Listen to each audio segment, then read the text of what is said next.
तो बेटा हमें कहानियां गढ़ के सुनाने कहाँ आता है? हर रोज नई नई कहानियां गढ़ के सुनाने की विशेषता तो आपके महान पिताश्री की है। महान और हम? नहीं नहीं पंडित जी, महान तो आप हैं जिसने एक ही झटके में शिवगढ़ के समस्त योद्धाओं और महायोद्धाओं को परास्त करके इस महल पर अपना पूर्वोक्त अधिकार प्राप्त कर लिया है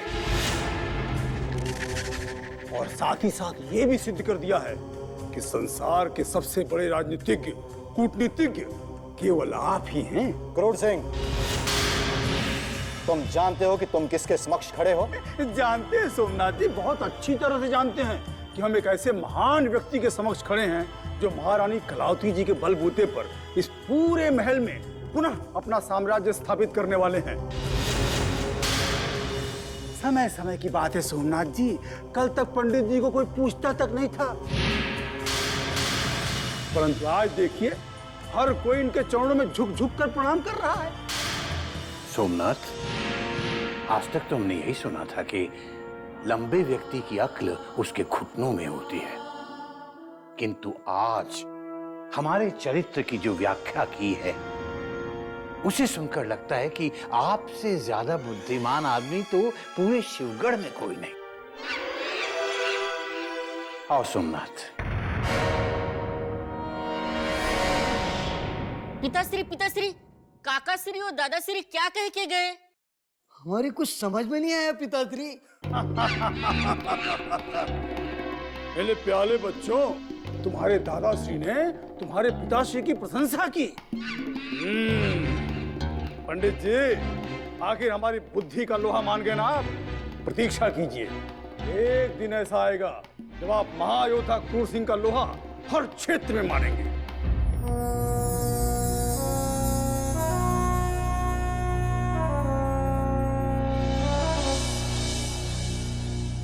महारानी जी की जय। आपने मुझे याद किया महारानी जी। राजकुमारी किशोरी कहाँ है कोमल? कक्ष से बाहर गए उन्हें कितना समय हो गया है। राजकुमारी किशोरी महल में ही घूम रही हैं। आप उनकी चिंता मत कीजिए महारानी जी।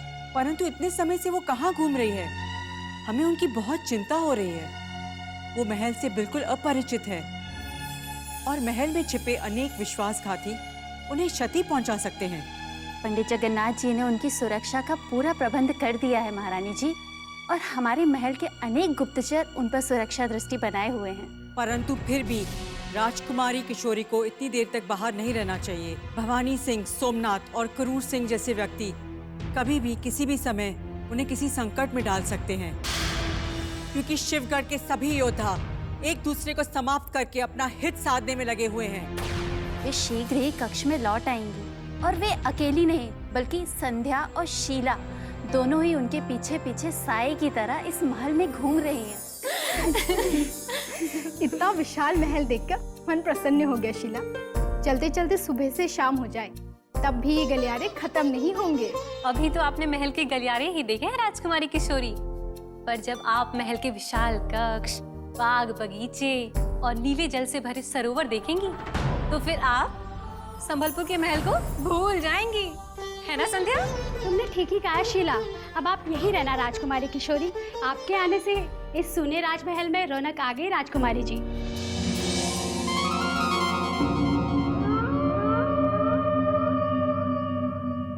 उस कक्ष के बाहर इतने सारे सैनिकों का पहरा क्यों लगा है संध्या? वो उस युवराज का कक्ष है राजकुमारी किशोरी, जिसे आप देखना चाहती हैं और जिसे मिलने के लिए आप अधीर हुए जा रही हैं। जब चलते चलते अतिथि युवराज के कक्ष तक आ ही गए तो उनसे मिलकर ही जाएंगे। चलो।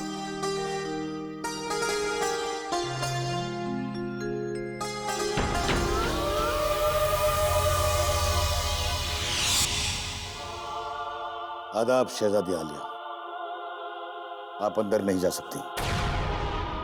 चंगेज खान, क्या तुम नहीं जानते जिन्हें तुमने कक्ष में प्रवेश करने से रोकने का साहस किया है वो कौन है? शहजादी आलिया को भारी कायनात जानती है, तो फिर चंगेज खान की क्या बिसात कि इन्हें पहचानने से इनकार कर सके।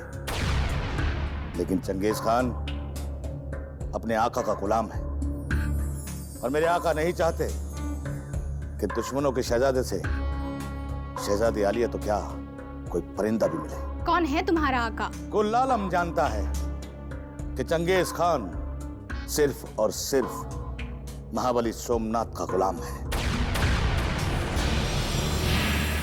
तुम किसके गुलाम हो और कौन तुम्हारा आका है, इसमें हमें कोई रुचि नहीं। हम इसी समय युवराज इंद्रजीत सिंह से मिलना चाहते हैं। हमारे मार्ग से हट जाओ, ये हमारा आदेश है। हम अपने आका के अलावा और किसी का हुक्म नहीं मानते। Genghis Khan!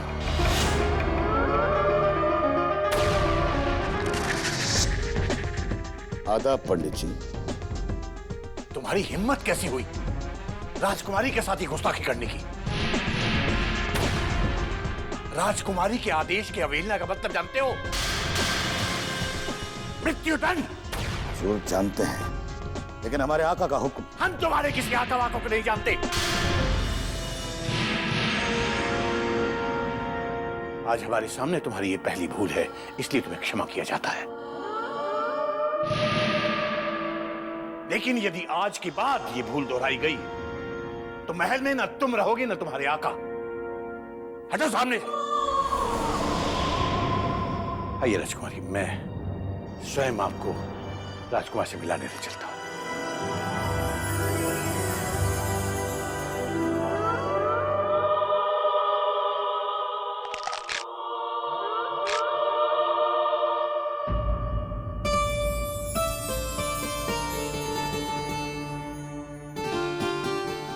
युवराज, देखिए आपसे मिलवाने के लिए आज हम किसे लेकर आए हैं। आप हैं हमारे शिवगढ़ की राजकुमारी किशोरी।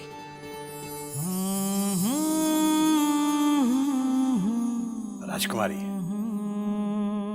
आप हैं विजयगढ़ के राजकुमार इंद्रजीत। हमने कभी सोचा भी ना था कि हमारे शत्रु के युवराज इतने सुंदर और इतने मनमोहक होंगे। प्रतीत होता है जैसे पूनम का चांद अचानक आकाश से उतरकर इस अतिथि कक्ष में निकल आया।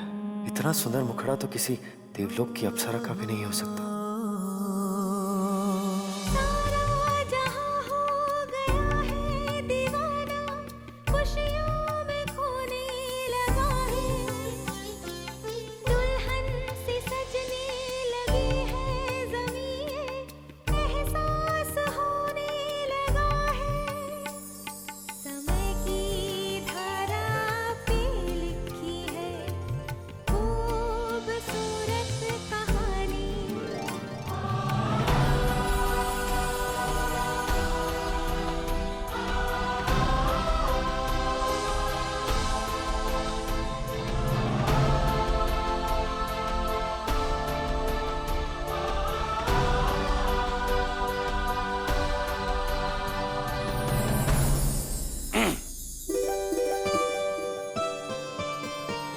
अब आप दोनों कम से कम एक दूसरे को अभिवादन तो कर लीजिए। प्रणाम। हमारे इस अतिथि गृह में आपको कोई कष्ट तो नहीं हुआ युवराज? एक स्वतंत्र पंछी को सोने के पिंजरे में कैद करके उससे ये पूछना कि उसे कोई कष्ट तो नहीं, ये कहाँ का न्याय है राजकुमारी? ये हम नहीं जानते कि आपको किस अपराध का दंड भुगतने इस पिंजरे में आना पड़ा, किंतु हम आपसे एक बंदी समझ के नहीं बल्कि अतिथि समझकर मिलने आए हैं। परंतु हम तो आपके बंदी ही है ना, अतिथि नहीं। और हमको बंदी बनाने वाले और कोई नहीं, स्वयं आपके पिताश्री। हमारे पिताश्री? परंतु हमारे पिताश्री तो एक लंबे समय से संबलपुर के महल में है युवराज। अवश्य ही हमें कष्टों में डालकर वो विश्राम कर रहे हैं, क्योंकि उन्हें लगता है कि हमें ढाल बनाकर वो अपना खोया हुआ राज्य वापस प्राप्त कर लेंगे।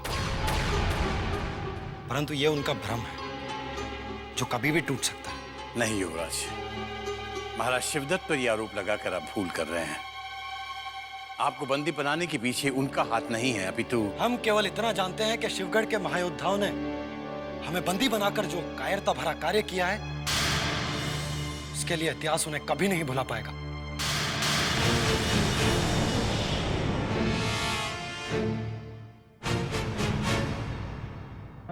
युवराज, आप निश्चिंत रहिए।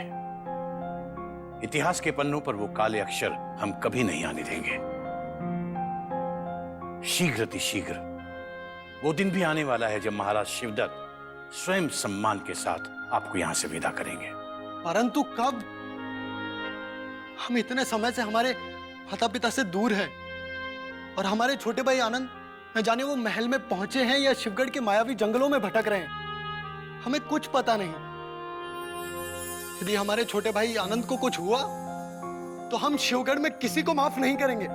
उन्हें कुछ नहीं होगा युवराज, हमारे गुप्तचर उन्हें भी ढूंढ लेंगे और आपके साथ ही उन्हें भी विजयगढ़ भेज दिया जाएगा।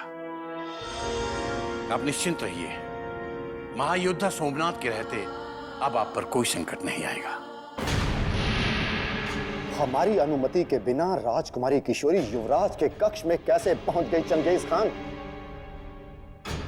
तुमने उसे रोका क्यों नहीं? रोक चुका था हुजूर। वो तो यूं कहिए कि पंडित जगन्नाथ ने बीच में आकर मुझे आपके हुक्म की तामील न करने पर मजबूर कर दिया। पंडित जगन्नाथ?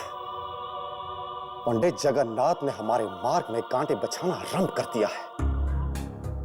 अब उसे मार्ग से हटाने का निर्णय लेना ही पड़ेगा।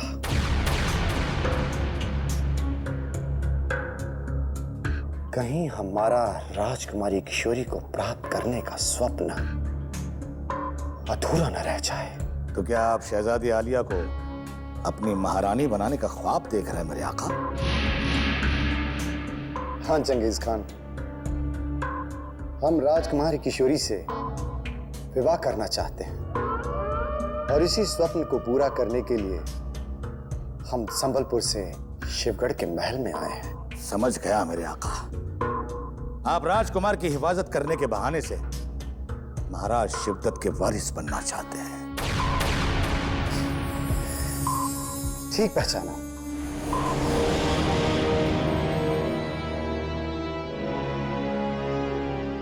जैसे ही हमें पता चला कि पंडित जगन्नाथ महारानी कलावती और राजकुमारी किशोरी को लेकर राजमहल में पहुंच रहे हैं, तो हम युवराज इंद्रजीत सिंह की सुरक्षा के बहाने यहां आ गए।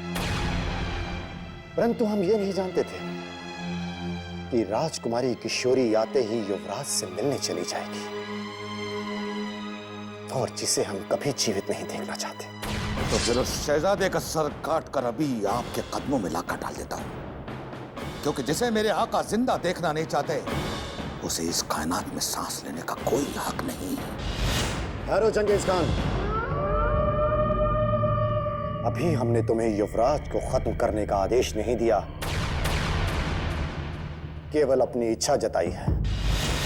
तो फिर अपनी इस हसरत को जल्द से जल्द पूरा कर लीजिए मेरे आका, क्योंकि बहुत दिनों से चंगेज खान ने किसी का खून नहीं किया, और जब तक चंगेज खान आपके दुश्मनों का खून नहीं कर लेगा तब तक उसके नहाने का इंतजाम नहीं होगा। पंडित जगन्नाथ का वध करके तुम अपने स्नान के लिए रक्त का प्रबंध कर सकते हो चंगेज खान। हम तुम्हें हुक्म देते हैं कि पंडित जगन्नाथ का वध कर दिया जाए। आपका ये एहसान ये चंगेज खान ताउम्र याद रखेगा। अब देखिएगा, पंडित जगन्नाथ का खून करके ये चंगेज खान उस पुराने खून से मल मल कर नहाएगा। परंतु एक बात याद रहे, हमें एक तीर से दो शिकार करने हैं। पंडित जगन्नाथ के शव से निकले रक्त के छींटे भवानी सिंह के माथे पर पड़ने चाहिए, जो महाराज शिवदत्त की स्वामी भक्ति के नाम का काला टीका लगाए माथे पे घूमते हैं। और फिर हम देखेंगे कि राजकुमारी किशोरी और महायोद्धा सोमनाथ के बीच में आने का साहस कौन करता है।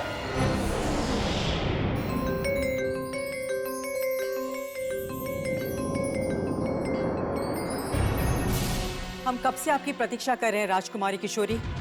कहाँ थी आप इतने समय तक? हम उस युवराज से मिलने गए थे माताश्री, जिन्हें बंदी बना के हमारे अतिथि कक्ष में रखा गया है। ये आपने क्या किया? हमारी अनुमति लिए बिना आप उस युवराज से मिलने पहुंच गए जो हमारी शत्रु का पुत्र है? ये जानने के लिए कि उनका अपराध क्या है, क्यों उन्हें बंदी बना के हमारे महल में लाया गया है। ये सब जानने का आपको कोई अधिकार नहीं है, क्योंकि आपकी उम्र खेलने कूदने की है, राजनीति में उलझने की नहीं। हम अब बड़े हो चुके हैं माताश्री, इसीलिए हमें पूरा अधिकार है जानने का कि किनके आदेश पर हमारे महायोद्धाओं ने उन्हें अपहरण करके बंदी बनाने का घृणित कार्य किया है। कौन है वो कायर जिसने हमारे पिताश्री की स्वच्छ छवि पर यह कलंक का टीका लगाया है? कैसे बताएं कि ये घृणित कार्य स्वयं आपके पिताश्री के आदेश पर हुआ है? यदि हमने सत्य बता दिया तो जिस पिता का आप संसार में सबसे अधिक आदर करती हैं, उन्हीं से सबसे अधिक घृणा करने लगेंगी, जो हम कभी नहीं चाहते। अब किस सोच में पड़ गए हैं माताश्री? हमारे प्रश्न का उत्तर क्यों नहीं दे रही हैं आप? बताइए, कौन है वो दुष्ट? किशोरी, अपने मर्यादा में रहो। यदि आपके पिताश्री को पता चल गया कि आप उस युवराज से मिलने उनके कक्ष में गई थी, तो आपके साथ साथ वो हमें भी दंड दे सकते हैं, क्योंकि हमारी उपस्थिति में आपसे ये बड़ी भूल हो गई है। अब चाहे कुछ भी हो जाए, हम सत्य से मुख नहीं मोड़ेंगे और संबलपुर से लौटते ही पिताश्री से दो तुक बात करेंगे, क्योंकि सत्य की रक्षा करने और अन्याय के विरुद्ध अपना शीश भी कटवा देने की सीख उन्हीं ने हमें दी है।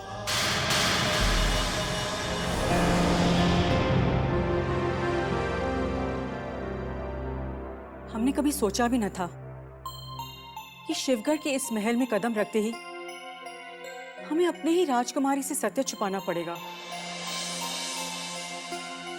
किंतु जब सत्य सामने आएगा तो पता नहीं इस महल में क्या भूचाल आएगा।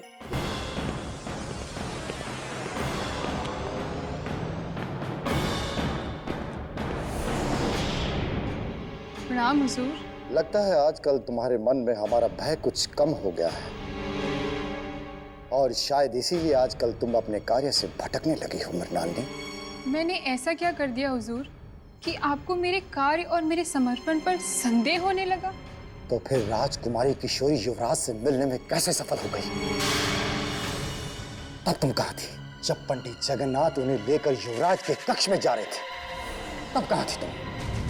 हुजूर, युवराज ने स्वयं मुझे कक्ष के बाहर जाने का आदेश दिया था, क्योंकि उन्हें विश्राम करना था। लेकिन अगर मुझे पता होता कि राजकुमारी किशोरी उनसे मिलने वाली है, तो मैं कभी कक्ष के बाहर नहीं आती। आज के पश्चात कभी भी कोई भी हमारी अनुमति के बिना युवराज के कक्ष में गया तो हम ये भूल जाएंगे कि तुम हमारी स्वामी भक्त हो। और एक बात याद रहे, भविष्य में राजकुमारी से महायोद्धा सोमनाथ के सिवाय और कोई भी मिल न पाए, समझी तुम? और यदि हमारी आज्ञा का उल्लंघन हुआ तो तुम्हारी मृत्यु हमारे हाथों से निश्चित है।